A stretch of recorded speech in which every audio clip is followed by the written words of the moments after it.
अगर कोई इस जहरीला सांप आपके सामने से गुजर रहा है और आप नमाज भी पढ़ रहे हैं, नमाज तोड़ के उस जहरीली सांप को मारना, ये कुरान में कहा है। और मैं यही कहूंगा, आपका नमाज तोड़ने तो परवाह नहीं, ये जहरीला सांप है आरएसएस और बीजेपी, इसको अगर आप नहीं मारेंगे आप कभी बचेंगे नहीं। इसीलिए भाइयों, तो आप मेरे को जल्दी की बराक वैली और कचार दोनों इलाकों के पिछले 10 सालों में इसकी जो इसको आगे बढ़ाने का काम है वो नहीं हुआ। क्यों नहीं हुआ कि आप जानते हैं, यहाँ जब तक हेमंतो विश्वास अपना काम का इस लोगों के ऊपर रहम नहीं करेगा तब तक नहीं होगा। ये हेमंतो विश्वास ऐसा निकला जो हमारे पास पला, हमारे पास फूला, हमारे पार्टी में था, हमारे तरुण गोगोई के साथ था, हेल्थ मिनिस्टर था। या ऐसा आज हमारी बिल्ली हमको म्याऊं कर रही है। अरे कम से कम जिस पार्टी का आप नमक खाते हो, साल भर खाया, अब बीजेपी में जाके आप 10 साल हो गए होंगे, कितना साल हो गए मुझे मालूम नहीं, 10 साल।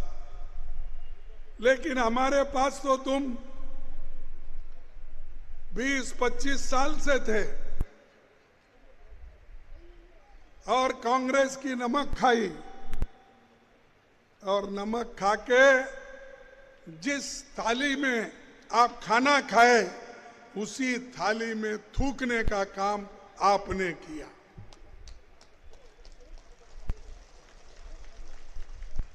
और यहाँ के लोगों को तंग और तबाह करके खुद यहाँ की जमीन लूट रहे हो, अमीर लोगों को लाके यहाँ बसा रहे हो, सैकड़ों एकड़ जमीन दूसरों को दे रहे हो। आज तक उन्होंने 1 लाख एकड़ के ऊपर जमीन अमीरों को बांटी है, दी है। अगर वही 1 लाख एकड़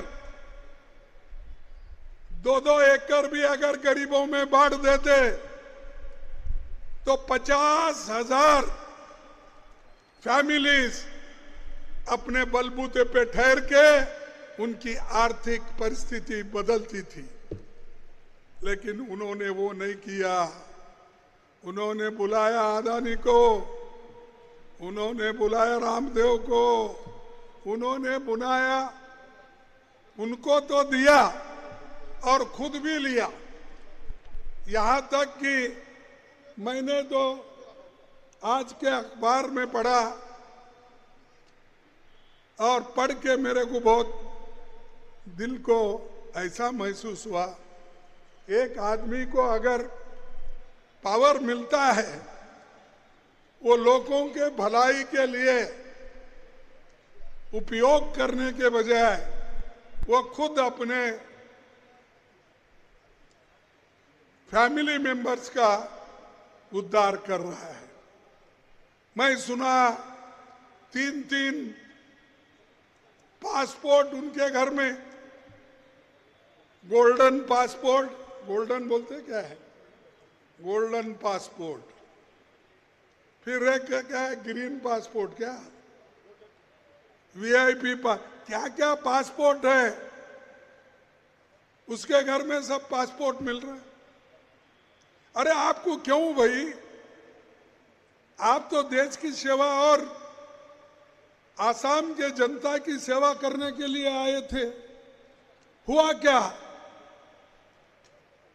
खुद की सेवा कर ले रहे हैं।